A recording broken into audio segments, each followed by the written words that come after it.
E verso 18, disse-lhes, Jesus falou, eu via Satanás cair como um raio do céu. Quem é que está caindo como um raio do céu? É a natureza humana?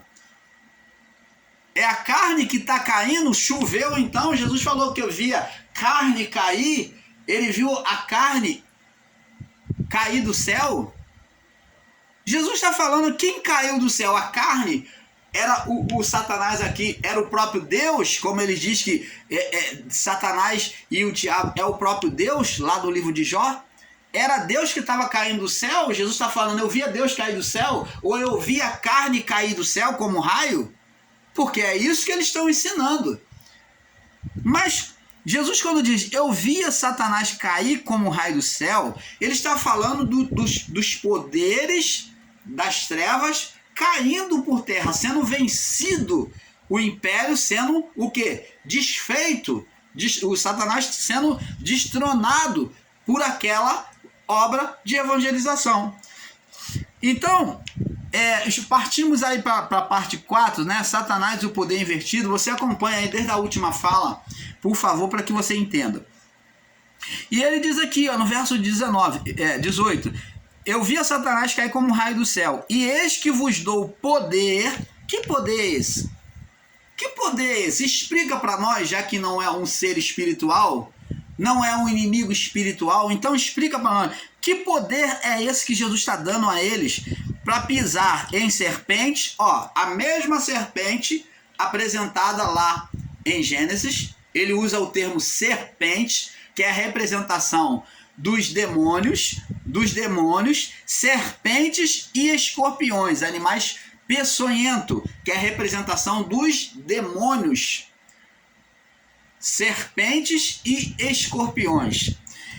E sobre toda a força do inimigo, ele diz que não existe inimigo, que Deus não tem inimigo, Deus nunca teve inimigo. Ah não, o inimigo do homem era inimigo de Deus. O inimigo da criação tornou-se inimigo de Deus.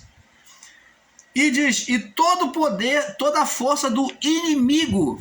A parábola lá do joio e do trigo diz que o inimigo, enquanto os homens dormiam, fala estado de condenação, estado de morte espiritual, semeou o joio. Inimigo semeou o joio. E diz aqui, de toda a força do inimigo, e nada vos fará dano algum. Você está vendo? Com a autoridade de Jesus, dada por Jesus, as forças do inferno não poderiam mais combater contra os discípulos, né? Quando estivesse ministrando em nome de Jesus. E diz aqui, verso 20, não vos alegreis porque vos sujeitam os espíritos, mas alegrai-vos por estar os vossos nomes escritos no reino dos céus. E naquela mesma hora se alegrou em espírito e disse, graças te dou, ó Pai do céu e da terra, que escondeste essas coisas dos sábios e inteligentes e as revelaste às criancinhas. Assim, ó Pai, porque assim é, ó Pai, porque assim te aprouve. Então você está vendo aqui? Agora vamos ver também no livro de Mateus capítulo 12. Mateus capítulo 12.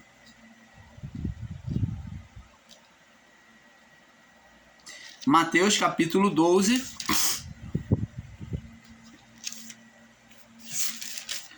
No verso 26. Mateus 12, 26. No verso 26, diz assim: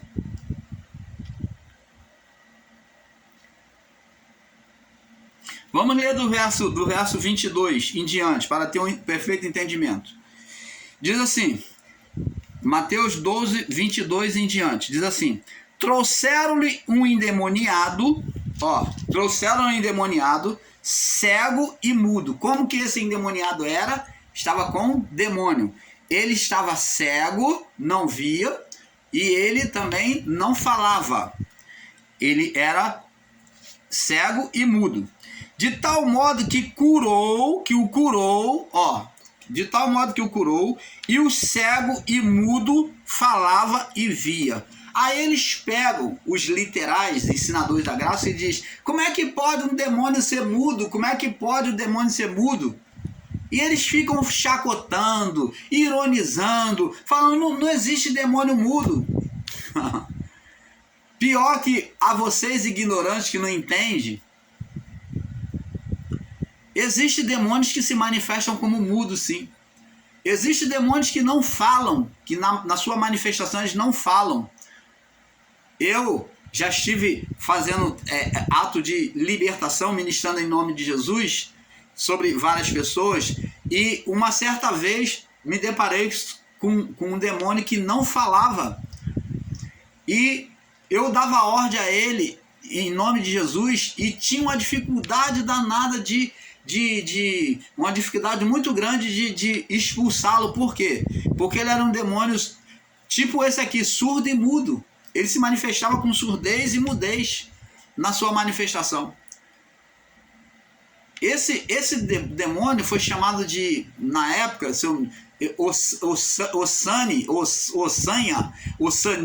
Ossanha, sei lá, que é um demônio que é uma mistura de Exu com caboclo, com Inhaçã, parece.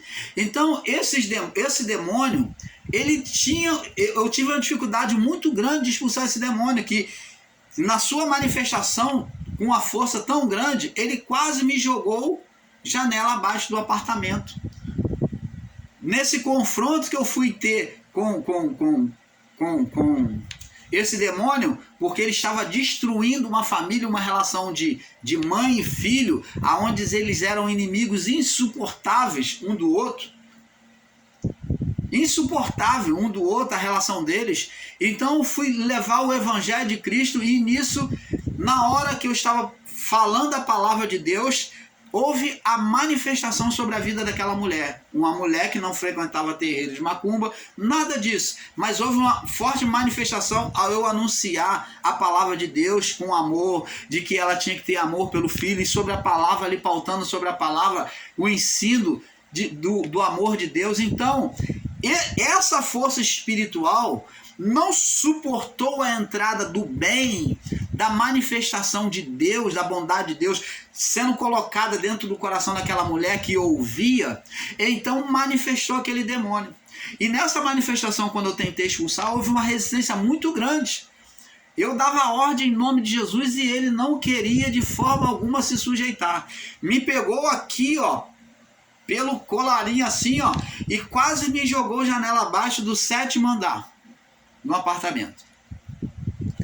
E quando ele me levantou para ameaçar me jogar abaixo, eu usei a autoridade do nome de Jesus. Eu orei dentro de mim e falei: Senhor, a minha vida está na tua mão. A tua palavra diz que ao teu nome todo joelho se dobrará e toda língua confessará que Jesus Cristo é o Senhor. Então eu disse para aquele demônio: em nome de Jesus, está escrito, e eu creio, está escrito e eu creio, todo joelho se dobrará, toda língua confessará que Jesus Cristo é o Senhor.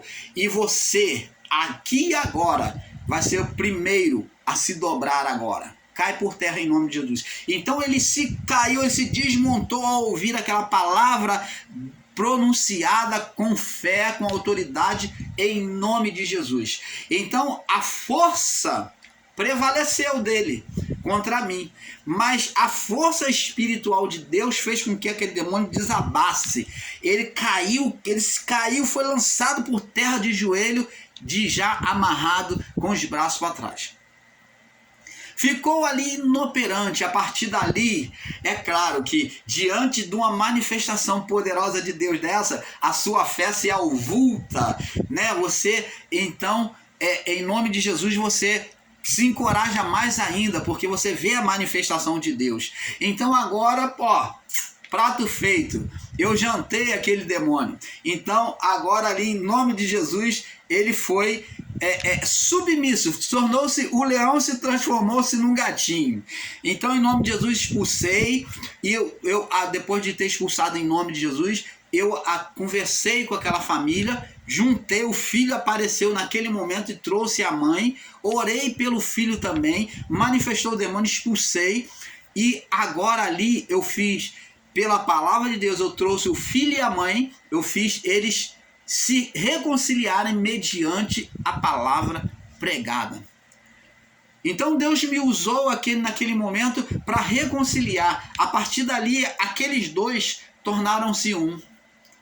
Aquele conflito espiritual insuportável de filho e mãe, que era cão e gato, agora os dois se tornaram unânime. Olha que maravilha, abençoados. Eu pergunto a você, era a ação de uma força espiritual ou não? É claro que era. Então, aqui também, é isso que eu fiz essa pausa para mostrar para você, não para mostrar o meu eu, que eu não gosto de estar falando de mim. Você me vê aqui, mas falando sobre o ensino da palavra, eu não gosto nem de testemunhar. Existem vários testemunhos que, se o irmão Paulo for testemunhar, vai ficar aqui o dia todo e não vai contar. Então vamos aqui no verso 23, Lucas 12, 23, vamos prosseguir. Toda a multidão se admirava e dizia, não é este o filho de Davi? Quando ele curou o cego e o mudo, né? Cego, mudo, né? Então, agora, não é esse filho de Davi? E verso 24 diz assim, mas os fariseus, ouvindo isso, dizia, este não expulsa demônios, senão por Beelzebu, o príncipe, o chefe dos demônios. Olha que absurdo. Então Jesus, conhecendo os seus pensamentos, verso 25, disse-lhe, todo reino dividido contra si mesmo é devastado. Todo reino dividido contra si mesmo, ele acaba, devastado, é destruído. Devastado é destruído. E toda cidade ou casa dividida contra si mesmo não subsistirá, não vai existir mais.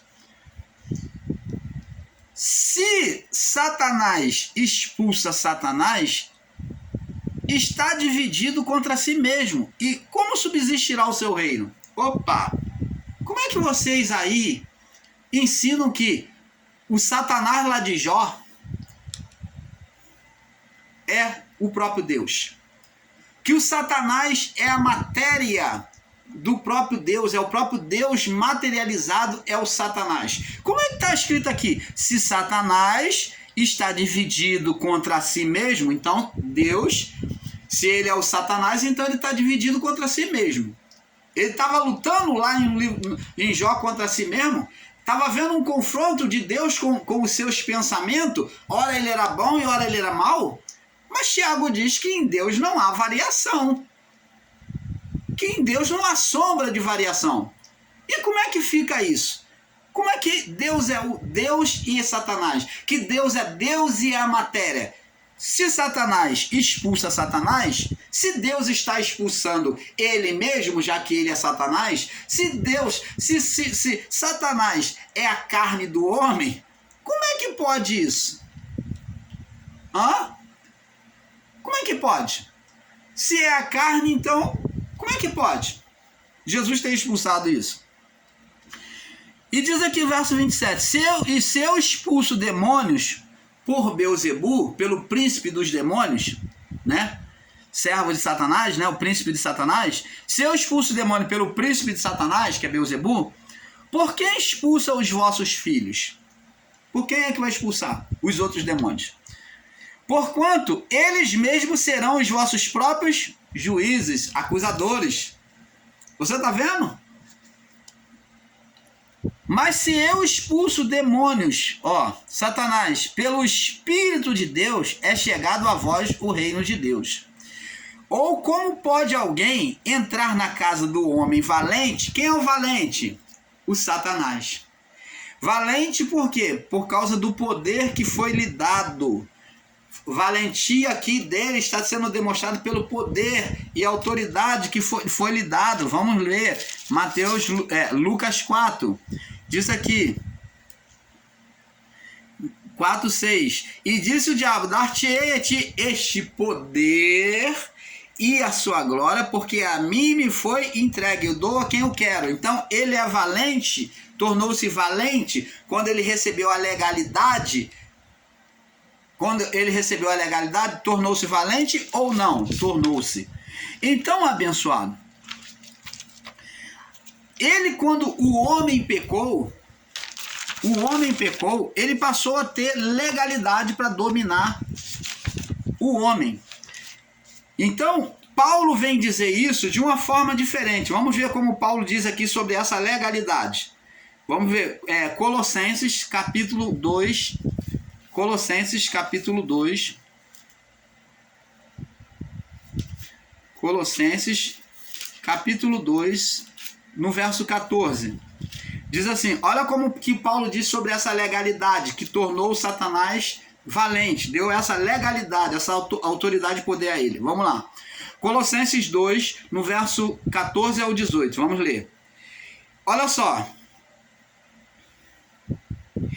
Havendo riscado a cédula que era contra nós, havendo riscado a cédula que era contra nós, nas suas ordenanças, o qual de alguma maneira nos era contrária, tirou do meio de nós e cravou-a na cruz. Opa, vamos analisar isso aqui?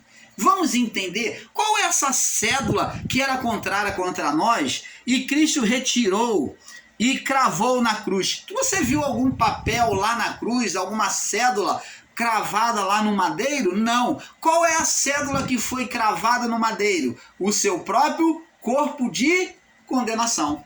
Esta foi a cédula aonde o ser espiritual, então está mostrando que por causa da carne, da natureza física, o ser espiritual ele tinha legalidade de acusar.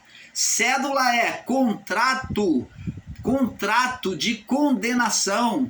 Então, nesse contrato de condenação, essa cédula, que era o próprio corpo, carne, a natureza carnal, foi crucificada, foi entregue, cravada na cruz. Agora, como essa cédula foi cravada, então agora não há mais nenhuma condenação para os que estão em Cristo Jesus, para os que se apropriam do quê? Da palavra de Cristo. Então, aqueles que estão em Cristo não tem mais nenhuma condenação. Essa cédula, que é a natureza carne, é por meio dela que o ser espiritual usava a lei de Deus para condenar, para acusar o homem. Ele foi chamado de acusador dentre os irmãos. Então você está vendo aí? E diz aqui, ó, havendo a cédula, havendo riscado ou rasgado a cédula que era contra nós nas suas ordenanças, na lei, ele condenava o homem, a criação, o homem da criação, mediante a lei, pela lei. Ele usava a lei de Deus, a própria lei de Deus, que de alguma maneira nos era contrária, e atirou do meio de nós, ó, tirou essa condenação do meio de nós, cravando-a na cruz e despojando os principados. Aqui está falando de forças espirituais, autoridades espirituais contrárias, despojando os principados, que são príncipes, são demônios, anjos maus, que eram príncipes e potestades, e expôs publicamente deles triunfou em si mesmo. Você está vendo que foi uma batalha espiritual que foi vencida na cruz? E diz aqui, portanto ninguém vos julga pelo comer ou pelo beber, ou por causa dos dias da festa, ou da lua nova, ou dos sábados, que são sombra das coisas futuras, mas o corpo é de Cristo. Ninguém vos domine a seu livre-arbítrio, com pretexto de humildade e culto dos anjos, envolvendo-se em coisas que não viu, estando em vão inchados na sua carnal compreensão. Então, abençoado, vamos ver aqui também agora vamos juntar esse verso de Colossenses 2:14, né? Vamos juntar com Lucas capítulo 4, o qual nós já mostramos aí, Lucas capítulo 4, a cédula que acusava. Vamos lá, Lucas 4, do 5 ao 8, diz assim: E o diabo, levando ao monte muito alto, mostrou no momento de tempo todos os reinos do mundo. Ó, ele era o dominador, tá vendo? E disse: dar-te-ei a ti este poder e a sua glória, porque a mim me foi entregue. Você tá vendo legalidade? Legalidade sobre a criação, o homem da criação. Ele tinha legalidade, porque a mim me foi entregue. Eu dou a quem eu quero. Você tá vendo? Ele pediu: você somente, portanto, se tu me adorares, tudo será teu. Então vê-se aí uma legalidade sobre a natureza da carne. Ele tinha essa legalidade. O batismo de Jesus também no deserto, nós vemos que o confronto ali, quando Jesus se apresenta para o batismo, e ele sai das águas, ele cumpre o batismo nele, ouve-se uma voz no céu que tem prazer nele. Ali Jesus se apresenta para advogar. Para o quê? Para ser o advogado, né? Para advogar, para inocentar o homem da criação. Então, ele, quando se apresenta no batismo, e ele sai da água, ele cumpre, o pai diz assim: este é o meu filho amado em quem eu tenho prazer. Então, Jesus se apresenta como advogado, e ele é batizado, e logo sai da água. E então o Espírito leva para o deserto, agora levando para o confronto. E então aparece o outro personagem, o diabo, o ser espiritual, que após 40 dias, quando Jesus tem fome, ele, a partir dos 40 dias, ele vem agora surgir com as propostas dele. Vem tentar Jesus. Então, você está vendo aí um confronto que Jesus, ele vem advogar. Um é o acusador, que é o Satanás. Ele vem acusar a criação. Então, quando ele vê que Jesus vem tomar a responsabilidade, ele vem confrontar contra aquele que poderia tirar dele o governo. Então, ele vem confrontar no deserto. Claramente, nós vemos Jesus se colocando como intercessor, Jesus como advogado, como intercessor da criação, né, no batismo, né, do batismo ao deserto. Por isso que Paulo descreve esse estado de condenação como cédula, como contrato de legalidade em Colossenses 2,14. Jesus foi o intercessor, mas existia um acusador, né? Jesus foi o intercessor, mas existia um acusador, que é o Satanás. Jesus veio como interceder pela criação, mas existia já o acusador, mediante a lei. Romanos, vamos ver lá em Romanos,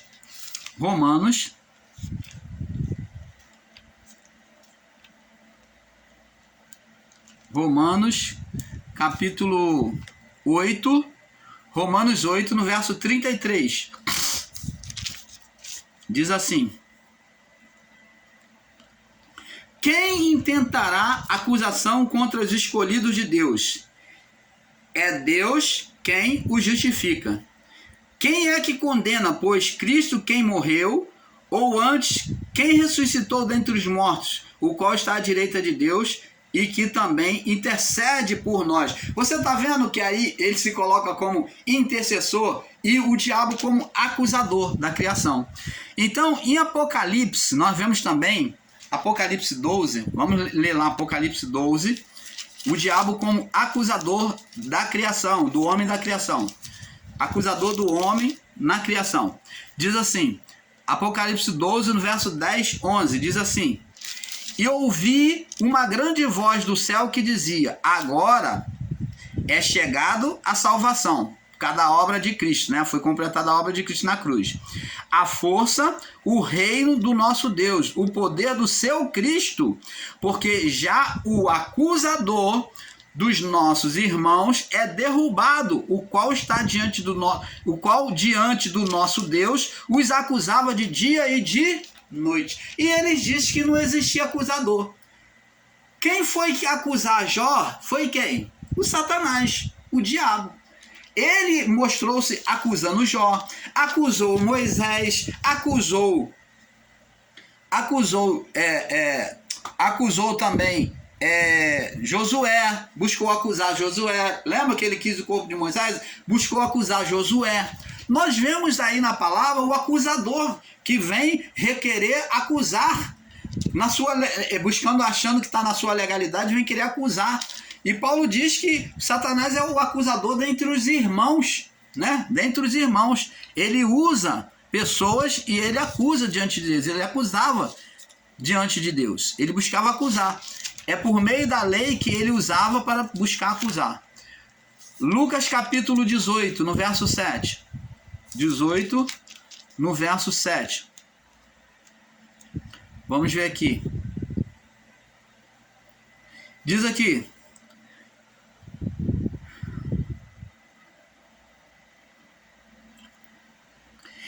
Há uma parábola que diz assim, ó. E disse o Senhor, verso 6. Ouvi o que diz o injusto juiz, que é o injusto juiz. Deus não fará justiça. Quem é esse injusto juiz? Esse juiz injusto é a representação do ser espiritual no mundo, no período das trevas. Deus não fará justiça aos seus escolhidos que clamam a ele de dia e de noite, ainda que pareça tardio.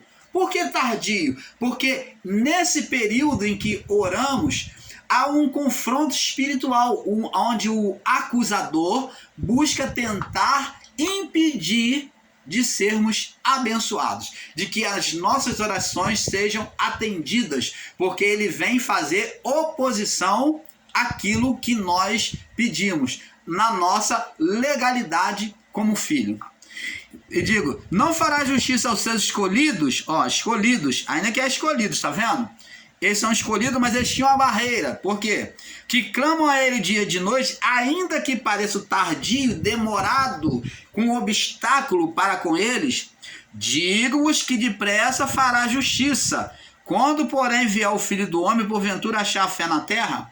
Então, está falando que nas nossas orações há um confronto espiritual, aonde Satanás busca tentar impedir da nossa fé prosseguir.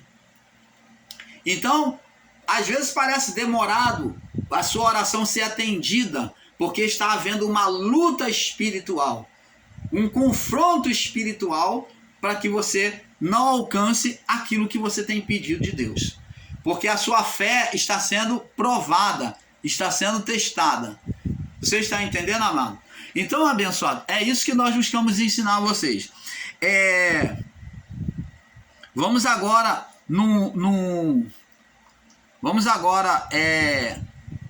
Apocalipse capítulo 1. Apocalipse capítulo 1.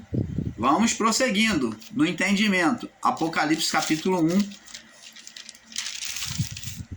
No verso 6. No verso 6. Diz assim.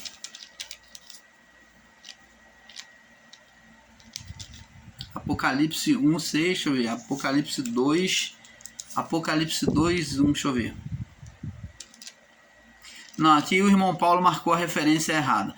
Efésios capítulo 2. Vamos para Efésios capítulo 2. Você me perdoe aí que o irmão Paulo marcou a referência errada. Às vezes isso acontece, né? É muito estudo, a gente vai anotando as referências e às vezes há um erro de localização. Efésios 2:2 diz assim,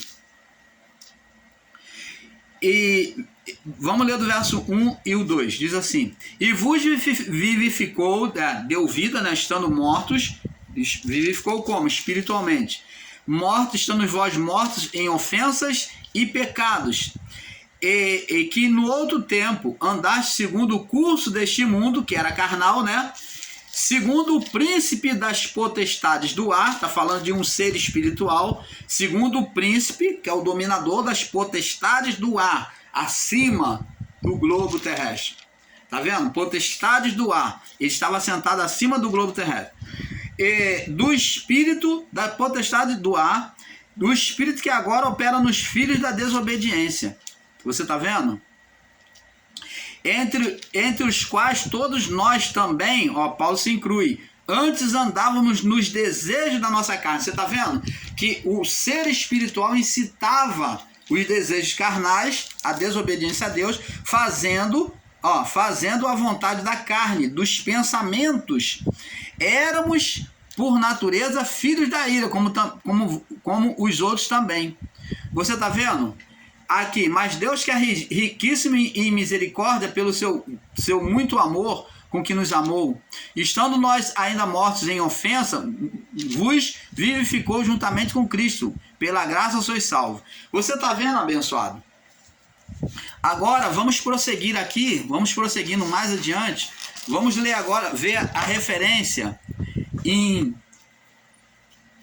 Lucas 10. Eu não sei se eu já mostrei Lucas 10, no verso 19. Vamos mostrar aqui Lucas 10, no verso 19.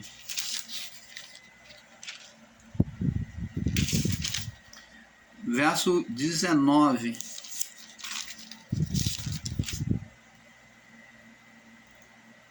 Eu já li aqui para vocês, né? Foi do Regresso dos 70. Efésios 6. Vamos lá em Efésios 6. Tem que estudar a Bíblia. Vamos lá. É lá e cá e lá. Vamos lá buscando entender a palavra. Isso que é estudo bíblico. Efésios 6:10 diz assim: nos demais, meus irmãos, fortalecei no Senhor e na força do seu poder. Revesti-vos de toda a armadura de Deus, a armadura espiritual, para que possais estar firme contra as astutas ciladas do diabo, ou Satanás. Então está falando de um ser espiritual. Está falando de uma armadura espiritual. Logo, é um combate espiritual. Mas eles aqui não entendem isso, não. Aí eles falam que é um combate na mente. É na mente só. Se é na mente, quem é que está influenciando a mente? É isso que tem que explicar. Porque não temos que lutar contra a carne e o sangue. A luta era carnal? Era carne? Diabo lá era carne? Não. Não temos que lutar contra a carne e o sangue, mas sim contra os principados. Aqui está bem claro, amados, que diabo não é a carne. Aqui está provando mais do que provado. Diz aqui, verso 11: revestir de toda a armadura de Deus para lutar contra quem? Para possar resistir os dias, para estar firmes contra as ciladas do diabo. Então a luta é contra o diabo. E aqui diz aqui, verso 11: porque não temos que lutar contra a carne e o sangue, mas sim contra os principados, contra as potestades, contra os príncipes das trevas, trevas espiritual, não a escuridão, né? Deste século, do século deles, que já existia no século deles, contra as hostes espirituais. Contra as hostes espirituais. Hostes aqui, a palavra para hoste fala de inimigos.